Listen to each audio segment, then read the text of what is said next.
الناس كلها عايزه تتفرج على 6 وسط دولفين كويس قوي، قافل ايدك وراسك على قد ما تقدر، دراعاتك الاتنين مشدودين، هتطلع من جوه الميه تعمل 6 وسط دولفين جامدين، تطلع زي ما انت على الوسط.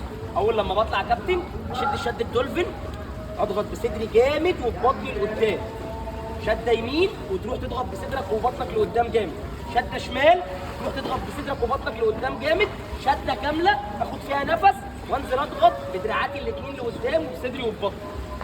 عملت الشد في الدولفين بدراعك، ترجع بره الميه على قد ما تقدر، ما الاقيش الناس بتخش جوه الميه، ما الاقيش جسمك بينزل جوه الميه، ما الاقيش حد بيطبش جوه الميه. انا عايز اشد، ارجع على سطح الميه بدراعي واضغط بصدري وبطني جوه الميه جامد. اتفرج على 6 وسط دولفين كويسين. اجهز مجموعه واحد.